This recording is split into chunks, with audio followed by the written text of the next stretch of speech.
వీడియోలలో ఆ పిల్లాడు ప్రేమించిండు, నాకు ఆ పిల్ల కావాలని పట్టుబడితే మేము ఇయ్యం, ఆ పిల్లాడు మాకు నచ్చదు మేము ఇయ్యమని మేము సపడకున్నాం. ఆ పిల్ల లేకపోతే నేను చచ్చిపోతానన్నాడు. చచ్చిపోతానంటే ఆ తల్లిదండ్రులు చూసి ఆ పిల్ల అద్దురా అంటే ఆ పిల్ల లేకపోతే నేను చచ్చిపోతాను. మందు కూడా తాగిండు సారు, మందు కూడా తాగిండు. వాళ్ళంతా ఆ పిల్ల కాకపోతే నేను బతక, ఆ పిల్ల కావాలి నాకు, ఆ పిల్ల కావాలి నాకు అని వాళ్ళంతా విడిచిపెట్టి వచ్చి పిల్లని తీసుకొని పోయి గుళ్ళ పెళ్లి చేసుకున్నాడు. పెళ్లి చేసుకుంటే వీళ్ళంతా చూసి ఏం చేసారు, పోని బతకంతి, పోని ఇనికానిచ్చేదే ఇంకొని కానిచ్చేదే, పోని బతకనా అని ఆయనకి అంటగట్టిన వాళ్ళు అందరూ వచ్చి నీ పిల్లని చంపుతాం మేము, నా కొడుకును ఇంకో పెళ్లి చేస్తానన్న వాళ్ళ తల్లి అంటే ఇంట్లుంటది కదా, ఇంట్లుంటే తీసుకుపోయి చంపుతారు అనుకున్నాం సారు. ఆడ చంపుతారని తీసుకొచ్చి ఇంట్లో పెట్టుకున్నాం సారు. ఎట్టని చంపుతా పిల్లని, ఎట్టని చంపుతా పిల్లని అని అడుగుతారు అన్నదమ్ములు మొగడు అలా వచ్చి ఇంట్లో వచ్చి చంపారు సార్.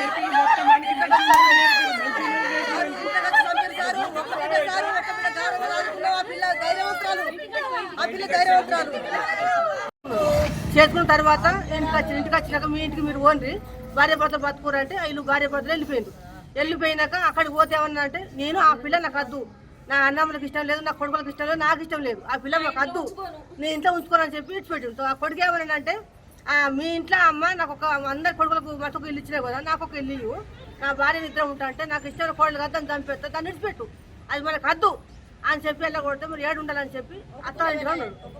ఒకటి పొలం కదా అని చెప్పి ఇంట్లోకి వచ్చి ఉన్నాడు. ఉండి ఇట్లనే మంచిగా పడుతుంది. ఒక తెల్లని పోతే తిరుగుతాడు, తల్లి దగ్గర పోతున్నాడు. రాత్రి ఒకటేగా ఫోన్ చేస్తాడు తల్లి, ఈడు పోవుడు అతడు ఎటు పోతున్నాడు పిల్లగా అని అంటే ఎటు లేదు అక్కడ వేస్ట్ అని చెప్పుకుంటూ ఉన్నాడు. అటు పోయి ఇప్పుడు 5 నెలలు హాస్పిటల్ జాబ్ చేస్తాడట. అయితే ఇప్పుడు 5 నెలల గర్భవతి అయింది. 5 నెలలు పడ్డాయి. ఇప్పుడు పడ్డాక రోజు మా అమ్మ ఇంటికి పోతాను, మొన్న 3 రోజుల కింద మా అమ్మ ఇంటికి పోందని చెప్పి తోలుకొని పోయిందట. ఇద్దరు భార్య భర్తలు పోయినాక అక్కడికి పోయినాక ఏం కూడా పోయిందేమో కంట్ల కారం పోసిందట, కోడలు కంట్ల పోసింది, కొడుకు కంట్ల కారం పొడి పోసి కొట్టింది కంట అయితే చంపుతాని ప్లాన్ చేసే వరకు అంటే తప్పించుకొని బయటపడ్డారు. ఇంటికి వచ్చి కళ్ళన్నీ నడుచుకుంటారు. ఏమైందంటే ఇట్లా మా అత్తమ్మ కారం పొడి పోసింది, ఆయన కారం పోసింది, నన్ను చంపాలని చూసింది అని చెప్పిన వరకు సరే అని మరి ఇక్కడనే ఉంటుంది అని చెప్పాను. ఇక్కడనే ఉన్నారు. ఈ 3 రోజుల కడికలు ఆడికి పోతుండు రోజు వచ్చి లాస్ట్ వరకు నిన్న కుక్కలు తల్లి నాకు మురుగుతున్నాయి. ఎందుకు మురుగుతున్నాయి, మేము కొంత దూరం ఉన్నాం కదా అందరం.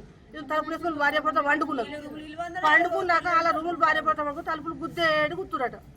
గుద్దక తలుపు అమ్మ తలుపు ఎంత పోతుకుంటారు, ఈయన అనుకుంటారు భార్య భర్తలు కావచ్చు, వాళ్ళు దాంట్లో వాడుకుంటారు, ఎట్లా అనుకుంటారు, రోజు పెట్టుకుంటారు వాళ్ళు అని చెప్పాను. ఇట్లా ఆ గుద్ది ఎట్లా చంపిండో ఏం చేసినా మాకు తెలియదు. అయితే ఆయన పొద్దు పొడిచేదాకా 6 గంటల దాకా అక్కడనే ఉన్నాడు. గొల్లెం పెట్టుడు దాన్ని ఇంట్లో వేసిండు, గొల్లెం పెట్టుడు బయటనే పడ్డాడు. ఏమైంది హరిబాబు అంటే ఏం లేదు అని నవ్వుతున్నాడు. అయ్యో ఇద్దరు మంచిగా కావద్దని తల్లి అనుకున్నాడు. తల్లి అనుకున్నాక బయటకు వెళ్ళిండు. అత్తమ్మ ఏం లేదు అన్నాడు. బయటకు వెళ్ళిండు, బండి వేసుకుండు. నేను అక్కడ ఆగిలి ఉడుతున్నా, బండి వేసుకుని స్పీడ్ వెళ్ళిపోతున్నాడు, మామూలుగా వెళ్ళిపోతాడు. తల్లి తలుపు నుంచి చూసేవారికి ఇక్కడ రక్తం ఇదంతా ఓడిచిండు. తల్లి వాళ్ళ అన్నలు, 2 అన్నలు, వాళ్ళ భార్యలు, తల్లి మొత్తం కలిసి తెలది చంపేసిండ్రు. కథ వెళ్ళిపోయిండు. పానం పోయింది, 2 పానాలు పోయినాయి. తల్లి పానం పోయింది, బిడ్డ పానం పోయింది. అవసరం అవుతుంది. ఇప్పుడు మా చెల్లి ఏంటంటే ప్రెగ్నెంట్. ఇప్పుడు ప్రెగ్నెంట్ ఉన్న టైంలో కూడా జాలి దయాకరణ ఇవి లేకుండా ఇప్పుడు 2 పానాలు తీసిండు లోపల నా పాపని. ఇప్పుడు మా చెల్లి ఇద్దరిని చంపిండు. ఫస్ట్ ఏమో ఆయన మంచిగా ఉండే నల్లి లేక ఉండుకుంటా నమ్మించి దెబ్బ తీసిపోయింది. ఇప్పుడు రాత్రికి రాత్రి ఎంత నమ్మించినా అంత నమ్మించిండు. మూగ కూడా ఉన్నాడు. మూగ ఉంటే ఎందుకుంటున్నావు ఇట్లా అనుకున్నాం కానీ వాళ్ళ ఇంటోళ్ళకైతే అస్సలు ఇష్టం లేదు.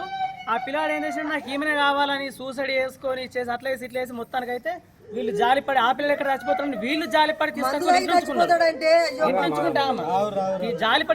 ఇంట్లో ఉంచుకుంటే మంచిగా ఆపాల్సింది పోయి నీకు ఒక పెద్ద ఇల్లు పెద్ద రూమ్ ఇచ్చి నిన్ను మంచిగా చూసుకుంటే నువ్వు ఇంచు కూడా జాలి లేకుండా నువ్వు చంపి ఎట్లా పోయినావు అన్నది ఇదంతా మీరే చూసుకోవాలి. మీరు ఎట్లా ఎత్తారో తెలియదు. వాళ్ళకైతే శిక్ష పడాలి. ప్రెగ్నెంట్ ఉన్న అమ్మాయిని చంపిండు వాటికి ఖచ్చితంగా మీ రియాక్షన్ గ్యారెంటీ తీసుకోవాలి. ఆయన గురించి శిక్ష పడాలి. ఇది మాత్రం పక్క. ఇప్పుడు